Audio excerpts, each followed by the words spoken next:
Good evening. This is Michael Filagera. I am with logicalsignals.com, and this is the Elliott wave update for the NQ on Wednesday, March 17th, 2021.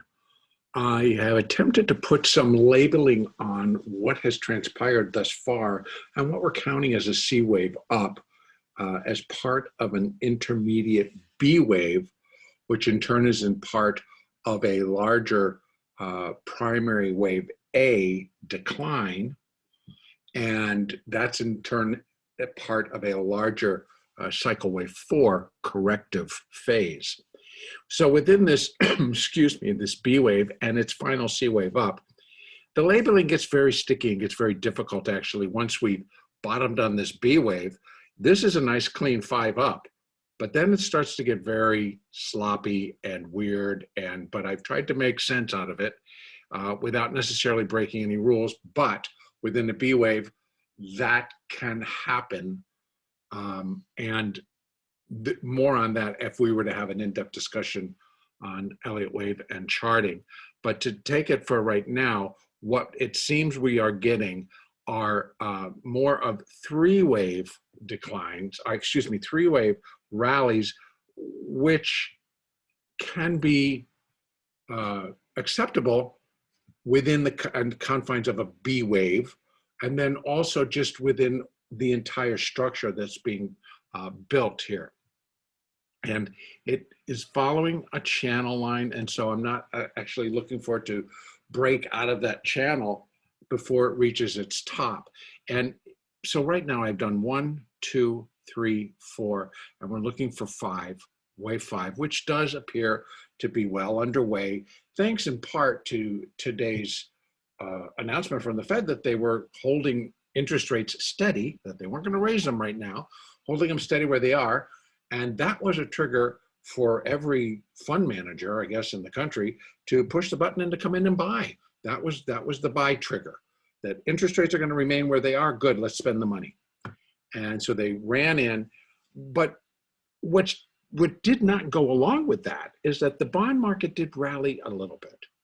Now, I imagine that the 10-year and the notes rallied more than the 30-year. So I followed the 30-year bond, and it did rally, but it was down quite a bit to begin with. And it went immediately back down over a point before all said and done.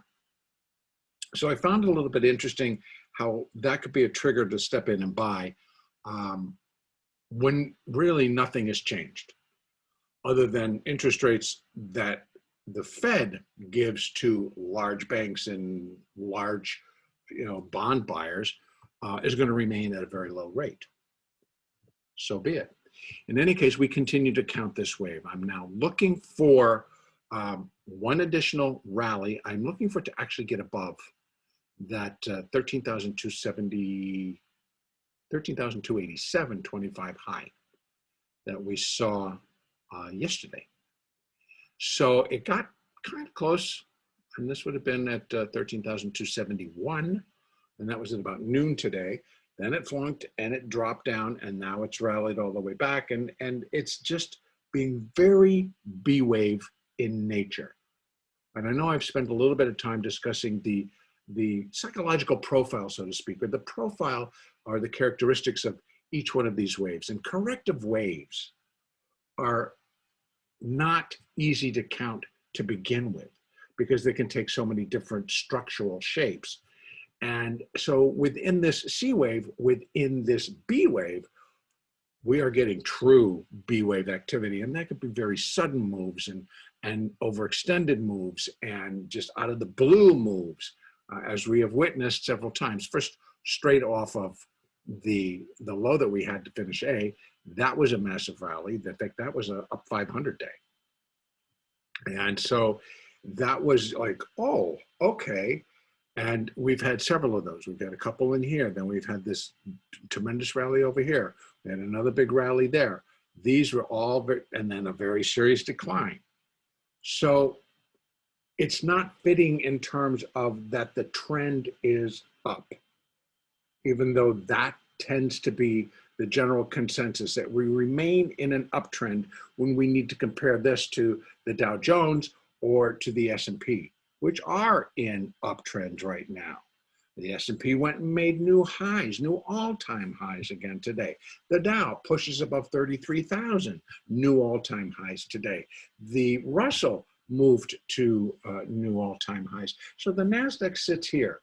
Can the NASDAQ go up an additional, let's say, 700 points from here and produce new all-time highs? Absolutely. We've seen within this sequence of this B wave, we've seen it rally. 500 points, we've seen it rally. 300 points, we've seen this thing push itself up over $100 within an hour. So yes, it is possible. Should I be looking for it? Well, I'm going to continue to trade what's in front of me, to be honest with you. And that is going to keep me out of trouble. This move this afternoon did catch me off guard. In fact, I was short and I was looking at something else, and suddenly I looked at my screen and bam, here comes this gigantic rally. Well, the only thing I could do was cover and then take a look. I was able to make the money back and actually, you know, had some fine trades because it was just a straight climb higher. So you just jumped in and you just joined them. Again, don't fight. And even when you get confused as to what really is going on, pay attention to your moving averages, pay attention to what is really going on, and just participate. When you get that breath, then you can stand back and take a look. But right now, you need to trade what's in front of you. So these are just, you know, how you're going to get through this type of a move. Because if you stop to stay, why is it going up? It shouldn't be going up. Nothing's really changed.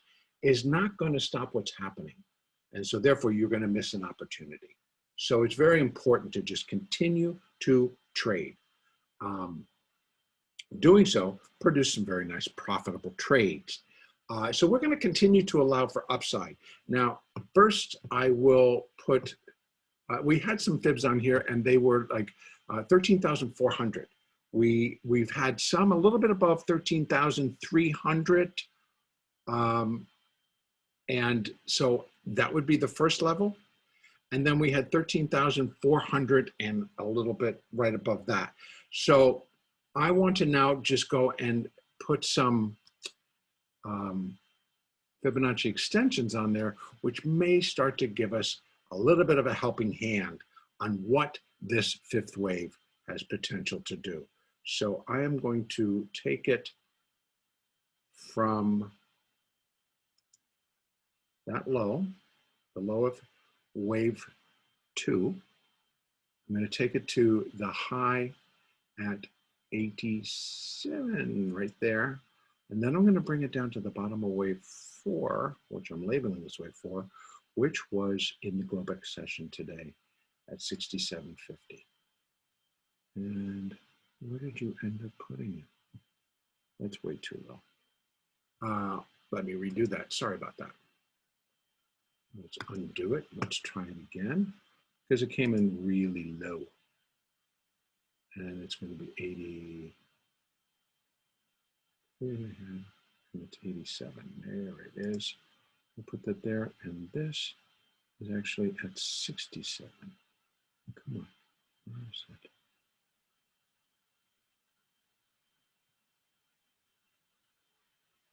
Right. Come on. Right there. Why is this? I apologize. This is not coming in right. I'll make my adjustment. So we want to look at, I can do it here. I'm going to get this right. Excuse me. I know this is taking time, but we do want to present an accurate picture of what should be going on. So this is 61 up here to 87.25. Come on. Now I'm going to have to make this live, otherwise I'll be here all day. So that low was maybe 50.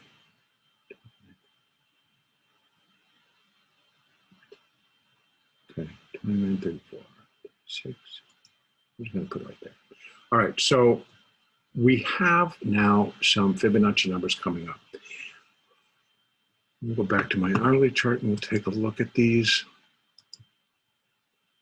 So we can see that what we have is a very similar level at that 70.5% retracement of wave 3.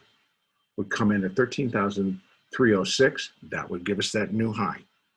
So we've already reached the 618. It stopped it thus far, continues to hold it, but I really would expect it to go above that and to begin to reach up towards 13,306.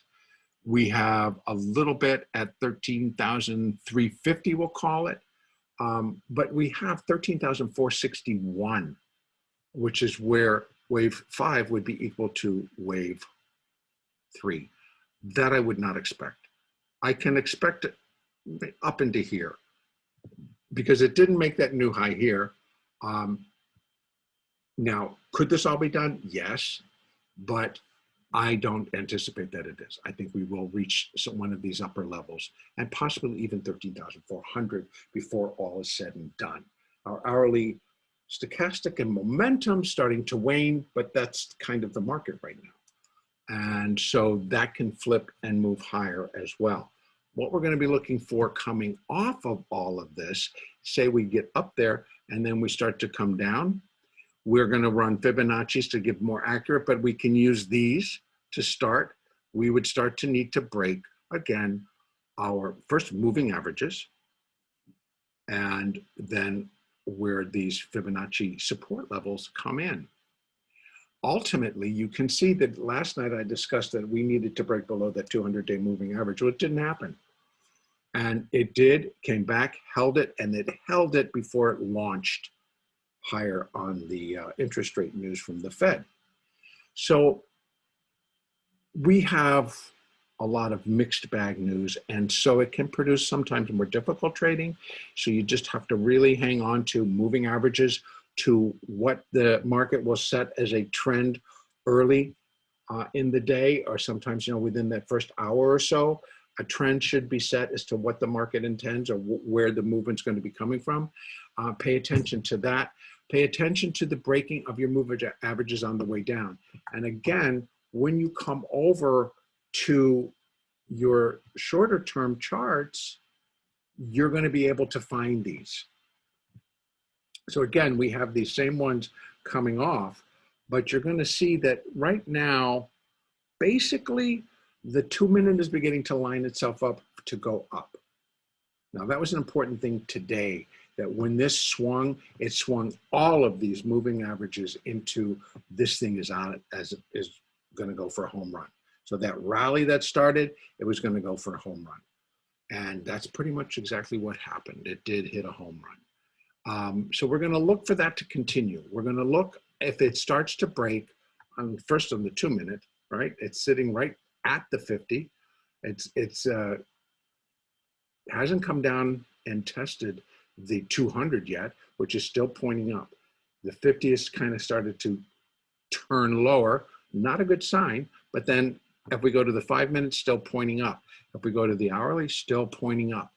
So those are important signals. This will revert.